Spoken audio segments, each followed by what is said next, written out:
In the midst of social distancing and business lockdowns, a freelance writer and a graphic artist bought a bus, converted it into a tiny home on wheels, and moved out of our 4-bedroom house. 1 year later, we downsized to a Chevy Express. Now we travel between Texas and Pennsylvania from April through November while exploring small towns with rich histories. In the winter, we hunker down in Texas in our schoolie and dream of our next big trip. We're Alan and Teresa. And we're rolling with our gnomies. Okay. All right, so we're here in Sulphur Springs, Texas today, and I'm standing in front of the courthouse. They have a really beautiful red granite courthouse. And what's interesting, fascinating about the courthouse is their third courthouse was built in the center of their public town square, which is right over there, in 1882. But a fire destroyed it in 1894, along with the jail and some other surrounding structures. So what they did, instead of building the new courthouse in the same location, is they built it right here instead. So it's facing the town square. It's not actually in the center of the town square like courthouses usually are here in Texas. And that was built in 1895, the one behind me here. The red granite courthouse. This is their fourth one, and so it was built in 1895. Now we're going to walk the town a little bit. They don't have a self-guided walking tour. But, we're going to make it up as we go along. We're going to go and look at, see what they have to offer, and talk about it as much as we can, and look forward to doing it. So follow us along. In front of City National Bank here in Sulphur Springs, and this is the oldest banking institution in Sulphur Springs. It was organized in 1889. However, this is not the original building. So this building was the original building was raised in 1968. In 68. And so this building was built sometime after that. But yeah, nice to know that.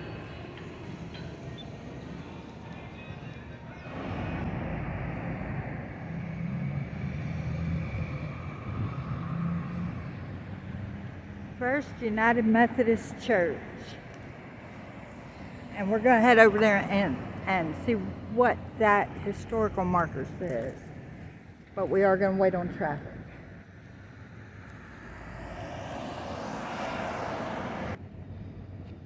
Ready? Mm-hmm. All right, so this church was established in 1850, and they built the first church building in Sulphur Springs in about 1852 at the place they call the Spring Lot, which is surrounded by the town's mineral springs. That property was purchased from Dr. Owen S. Davis, who was a charter member of the church and founder of the town. So that's interesting. The Methodists shared their original meeting place with the Baptist Church, founded in 1859, and delegates meeting here in 1867 organized the Trinity Conference, which later became the North Texas Conference of the Methodist Church. Interesting.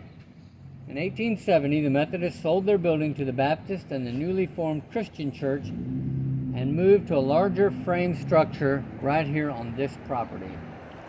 A brick church building was erected in 1893 and 94, and it was replaced by the present edifice, the fifth building occupied by this fellowship, which was constructed in 1917. Wow. Hey, awesome.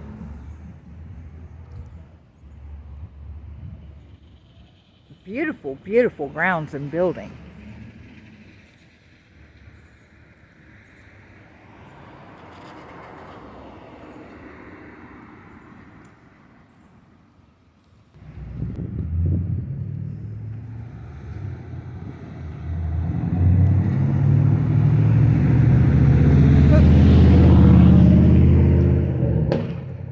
Just some of the homes as we're walking around town here.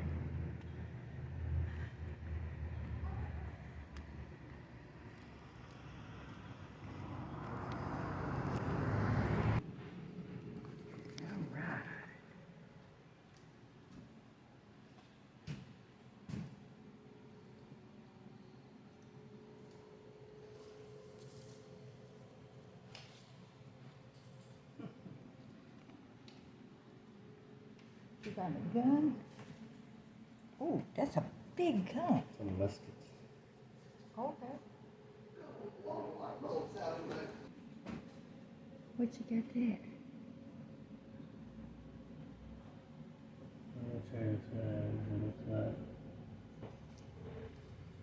Guidons, banners from military units. Ah, okay.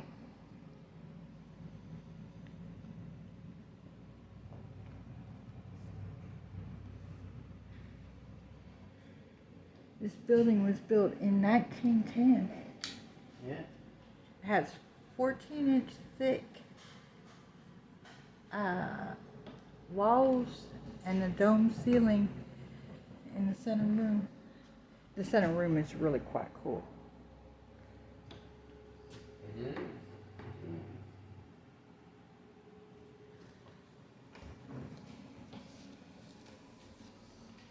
All those cameras. Oh, check them out. Yeah. I gotta tell you, I wouldn't trade the size of mine for that one any day. Right.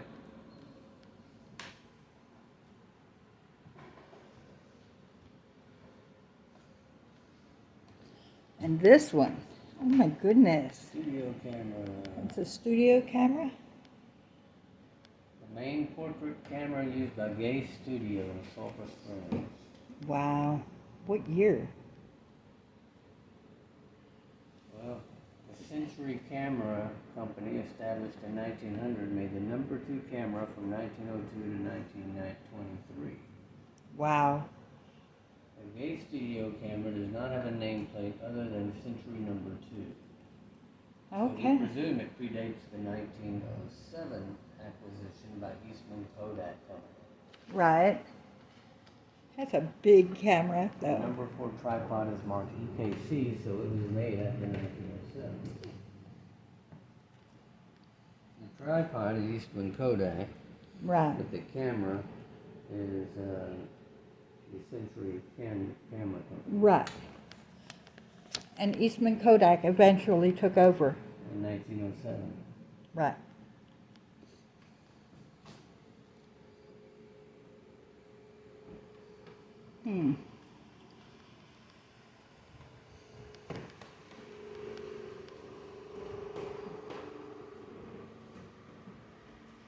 This was a home when it was built.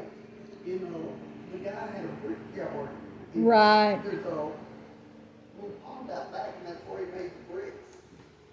And his wife was afraid of storms, so our walls are 2 bricks thick. Wow. That's why the walls are so thick. It's because she was afraid of the storms. Okay, that makes sense because I was reading that they're 14 inches thick and I can't figure out why. Yeah, for sure the storms are pretty rough around here. Yeah, they can be. Yeah. They can be. And that Big ceiling. winds. And we have a cellar or a basement in this house, which, you know, that's unheard of. Yeah. that's Right. unusual in Texas. So you have, does it cover the whole house?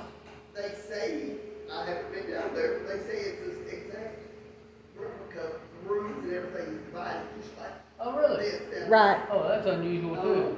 Usually it's just one big open space. That's what I figured. They said, well, go out there and look, and I said, no, thank you. My dad came up to Pennsylvania when we lived up there. I'm going to look at the dogs. And, Oh my. Every house he went into, he had to see the basement. He had never been. He had never seen a basement. At the time, he was in his 70s. 80 now. He was born and raised in Texas. He didn't know about basements. His whole life, he'd never seen a basement. See, I've never seen a basement except in pictures. Yeah, so he would ask, can I see your basement? Here you go. You take this. What am I going to do with it? You can show folks around. And then I can use the still camera. Well, here's a big tree Oh, for crying out loud. and some horse apples on the ground there where the round top shed used to be, but the lady said it bit the dust. I'm not telling where We are at the Hopkins County Historical Museum and Heritage Park. And it's a little park with some ancient buildings here. We just came out of the museum. So this right here It's the Wallace Building. Jeff Thelma Campbell Print Shop. The Wallace Building.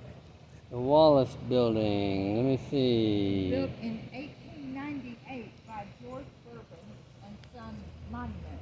It now houses a print shop. The building was donated by the Wallace family, and the equipment was donated by Echo Publishing and Flippin' Printing.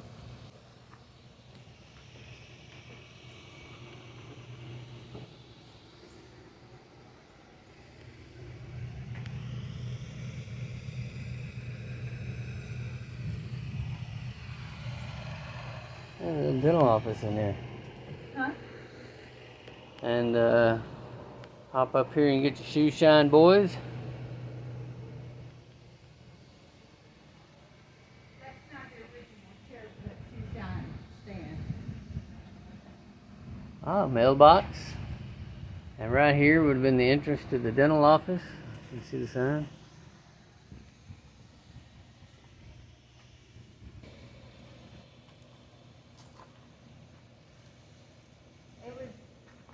Railroad Museum. Contains hand cars once used on area railroads and a collection of railroad items built in 2008.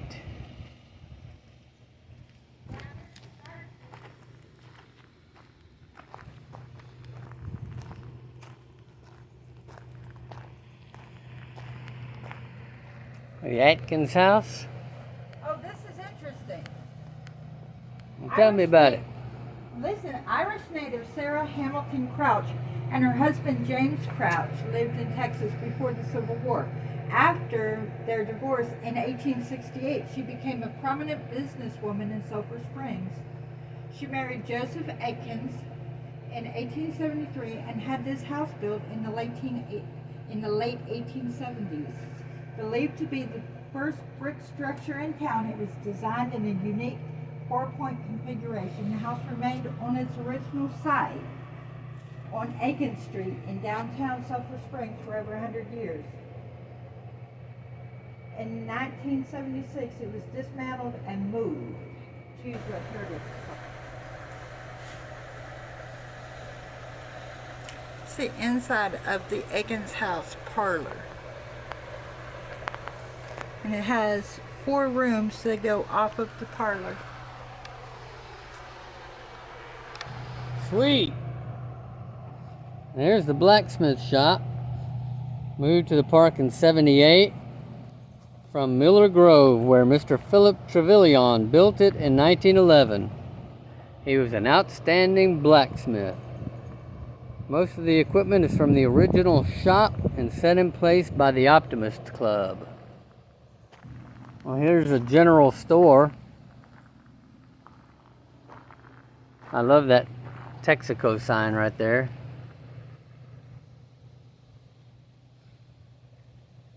The general store was built by Daniel T. Lake in 1875 and moved from Sulphur Bluff in 1986. It housed a general store, saloon, and community center. The old Como post office is in the store, and the gas pumps came from Adran.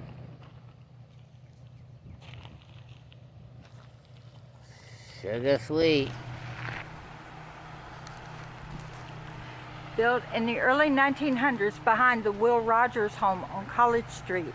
This building was donated by Dr. and Mrs. B.J. Bakulik, and it is now referred to as the Wash House. But it would have been servants' quarters in the early 1900s. Let's see if we can see inside. It's a pretty quilt in there. Now this lake right here is where George H. Wilson got his clay for making brick in 1891. He first made hand patter brick, then he started kiln dried. He closed the plant in 1910.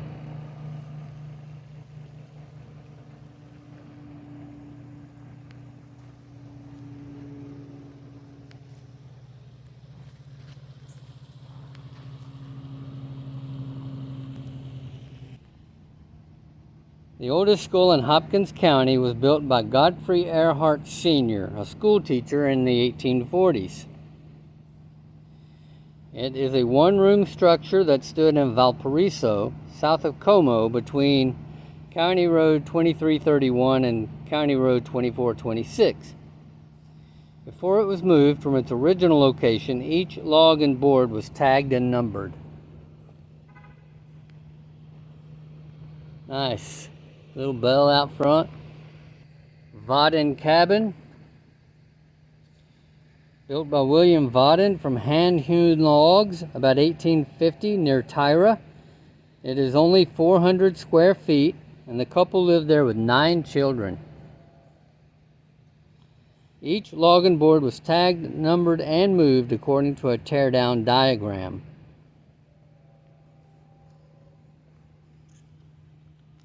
I guess that school blows away your theory of wanting natural light, huh?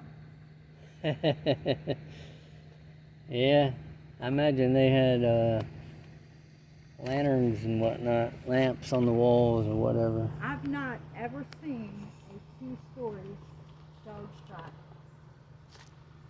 Both sides were 2 stories. Smith Gregg House. This is interesting. It's a dog trot house with an upper and a lower level.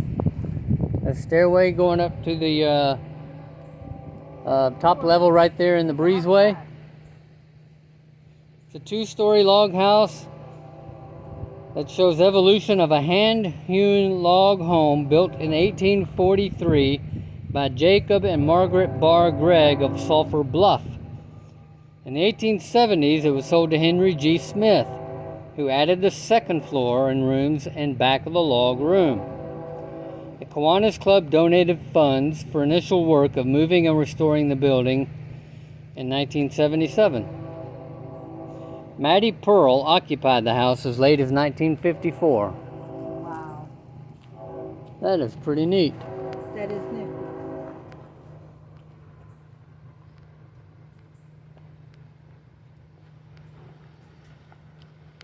All right, my friend. Smokehouse. Yep. It's a corn crib. Smokehouse is behind the house. Oh, behind the house? Yeah. Log cabin. Ah, yeah. Okay. I didn't see it before. Yeah. This is corn crib barn. All right, so here's a log smokehouse. A log house built in the 1880s by Zach Tucker, who lived in it with his wife and their 10 children until their larger log cabin was built. They later used it to smoke and cure meat. It was located on Switchboard Road south of Sulphur Springs. In 1910, it was purchased by Benjamin Hood Sr. and the descendants donated the smokehouse in memory of Benjamin Hood. Yeah, this is Hopkins County Historical Society. Ah, gotcha. HCHS. And then this is the 2-room log barn with corn crib. Okay. It's a corn crib barn. Log building, just as tall as needed to protect the corn, wagon, and animals. Built by the McKay family south of Riley Springs in the 1880s.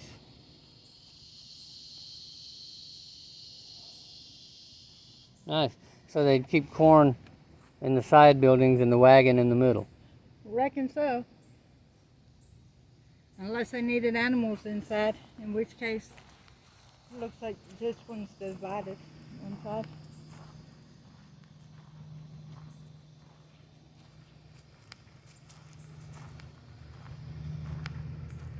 That's some kind of fresh.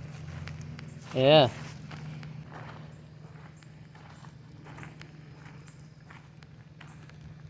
That's where an early pioneer, the bricklayer, the brick maker, removed the topsoil to get Right. to the clay for his bricks. Right. The one that built the museum house. Museum house. The building that the museum is in Okay. was built by the brick dude that took out all this ground, the topsoil, to get to the. And he got his clay from the lake. Yeah, he made the bricks to build his house. Gotcha. I mean, he made other bricks too, but he made the bricks to build his house. So here's a chapel.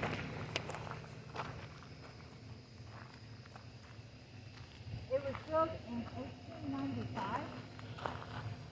Formerly the St. Phillips Episcopal Church. It was built in 1895, and it was moved to the site in 1994 from Houston Street. Now, the church kept its original stained glass windows. The congregation moved into its new building on College Street and donated the chapel to the Historical Society. But they kept the stained glass windows. Nice. So what you see are new donations. Right, right. And then the way station. And Pate lake. Brothers Way Station, built in the 1920s on the Cotton Belt Railroad tracks in Sulphur Springs. The wagon there in the front is sitting on the scale. Yep. And they've got a, And they use part of this as a grist mill. okay, that explains the water Yep, yep. wheel there. But right now, everything's too low to do that anyway. And here's the lake. Because it never rains in Texas. And it's got a little pier there, which I would be reluctant to walk on. Oh, I wouldn't walk on that right now. But they also use all their gutter drainage into. Alright, if I don't do this right, then I'm going to be on the bad side of my wife. So y'all bear with me and pray for me. But while you're doing that, don't forget, share us with your friends. Like us if you like us if you don't. Subscribe to the channel. It helps us out. God bless.